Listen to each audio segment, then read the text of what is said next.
Delfi. Lai spriestu, jāzina.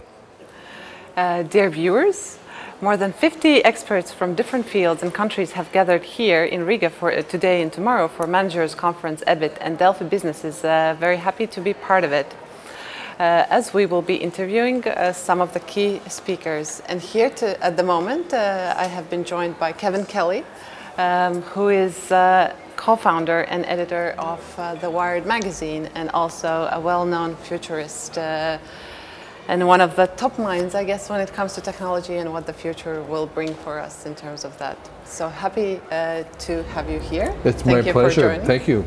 What a joy. Yes. And you mentioned, of course, in your presentation the AI, which is a very hot topic at the moment. And I wanted to ask, like, since the 30 years when you co-founded Wired, and now, how has your change on like what the AI can do and what are its capabilities, how it has basically changed? Okay. 30 years ago, when Wired began, AI was primarily a concept, a wish, an expectation. There was very little of it. And I think most people's idea about it would be that it was sort of like HAL in 2000, or it was sort of like a very smart, genius, single entity in the sky that you could talk to. But what we have found out, the AI that we have today is much closer to like an intern, meaning that they're helpful, but they're not always correct. You have to kind of check their work. You have to kind of work with them. They're good, but not great. They're available and free, but they're not perfect. So that's a change in the view, where you had this sort of impeccable, godlike, omniscient, always correct version of AI, and what we got was actually something that, as I said, is closer to a student. And they're incredibly helpful. They can do things that you can't do or don't want to do, but they're not perfect. And that's a big change. But do you see that in the future they actually could become this perfect? Because that's one of the big concerns when it comes to AI, right? That it becomes this godlike intelligence which will like bring doomsday for the humanity. I think we can expect them to be perfect in the places that you can be perfect. So we have calculators, which are AIs for arithmetic. They very, very rarely make a mistake. We can trust. If you add up, we can trust the number. I think if we're talking about facts, the AIs will be very, very useful in facts. If you ask it a question, what's the capital of Latvia, they're going to tell you the correct answer. I think for there they can be perfect. If you said, write me a poem, I think they're not going to be as good, because what's perfect? So I think the places where we can have metrics for perfection, they can meet those. But a lot of what we're interested in life is not perfect. I want the perfect wedding. No, you don't. You actually don't want the perfect wedding. But what does that mean? So I think perfection and aspirations like that, that's where we're shifting. We're realizing we don't want them to be perfect. We want actually a little bit of human serendipity, human chance. We want a little bit something unexpected, something that a surprise. A lot of what we like in life are surprises. Are they going to be good at surprises? Maybe. We don't know. There's another big worry about AI is about that it will take away jobs. So what's your take on that? You don't have to worry about that. That's, out of all the concerns about AI, that's the least important, the least likely. There will be some jobs that will go away, but they're going to be very, very few. You won't lose your job, you're going to lose your job description. So what you do, the tasks that you do will change. A lot of the tasks that you're currently doing you won't do, the AIs will do them, but that only makes the other ones that you were not doing or left, you'll do those even more. And so I think everybody's job will change, but it doesn't mean that you'll lose your job. I think what you do will be different. Do you have any worries when it comes to AI?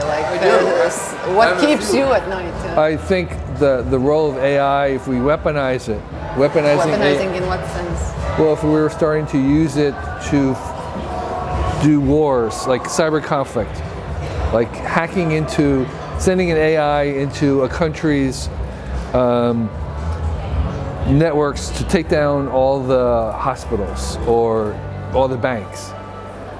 You know, it's like, is that okay? We're not really sure yet. There should be some laws to prevent that from happening. Like we have laws about chemical weapons or nuclear weapons, which are prohibited.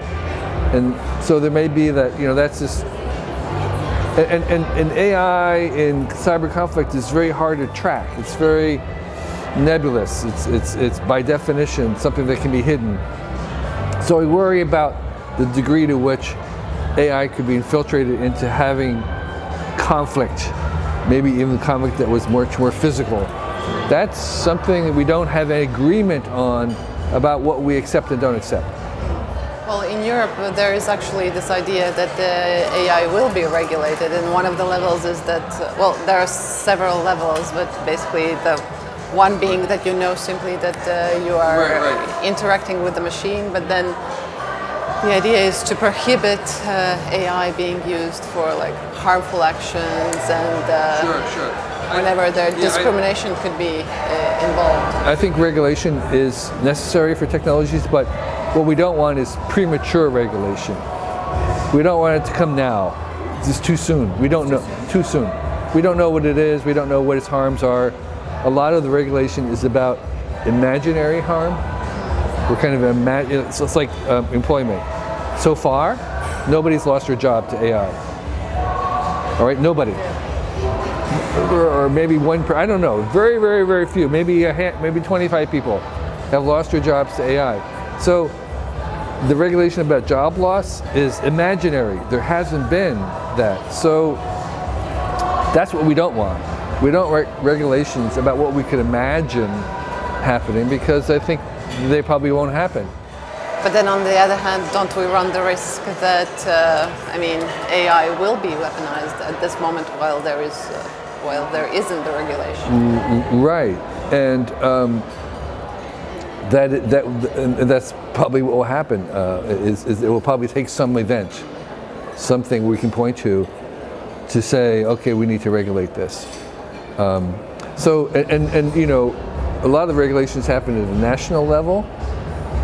In today's world, that doesn't make any sense at all. There's no really regulation unless it happens at the planetary, global level, because this is part of the problem with Europe, is trying to set standards that's like the world is not national. The world of technology is global, and unless you can have a regulation that is working at the global level, it doesn't really mean anything. You know, in terms of like stopping development of AI. If it's just a couple of nations, it's not going to stop. You have to have planetary agreements, and those are very hard for us to do right now. You are a believer in optimism and the fact that the future is shaped by optimists. And one of this, I would say, also arguments is that there has to be trust in each other, between people and so on.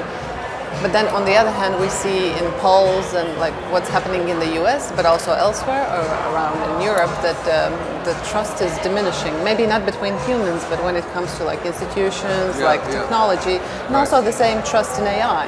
There seems to be lack of it rather in it. Do you see any ways how we could reverse that trend?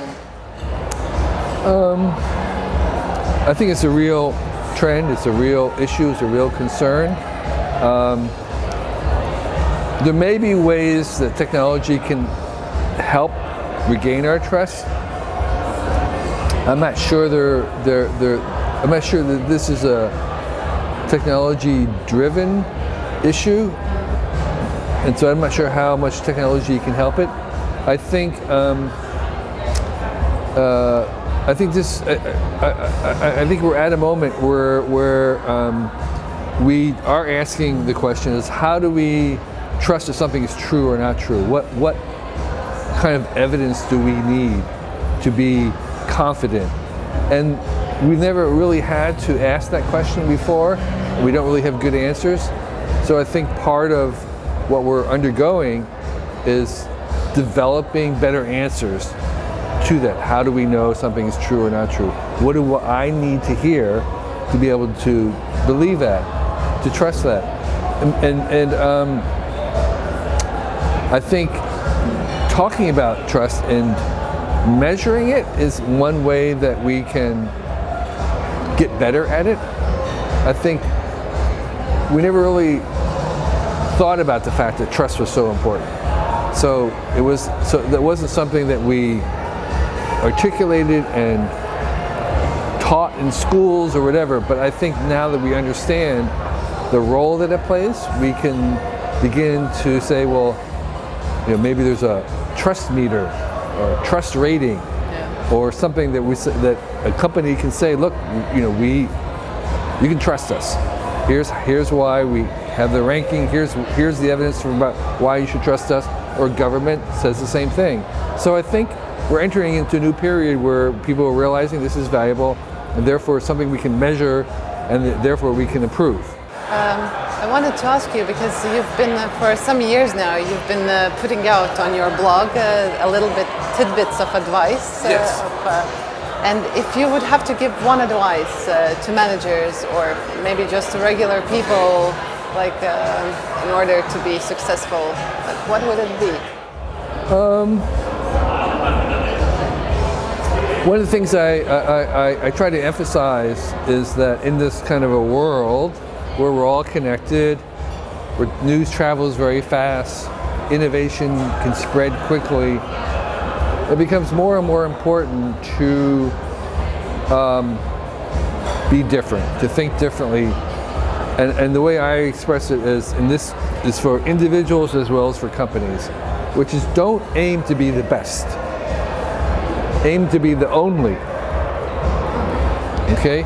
If you're the best, only one person can be number one. It's a very narrow, highly competitive spot, and once you're number one, someone can displace you and you're number two. But if you're the only, you don't have any competitors. You are being authentic to yourself as a company or as individuals, and probably doing what you find easy and other people find hard. It's like they talk about core competency in a company. It's like, it's what you're good at. It's what very few people or companies can do. It's what makes you different. It's what you find easy, they find hard. And so, as a company or as a person, you want to not aim to be the best, like, because that's a movie, someone else's movie. That's someone else's definition of success. I want to be the best golf player.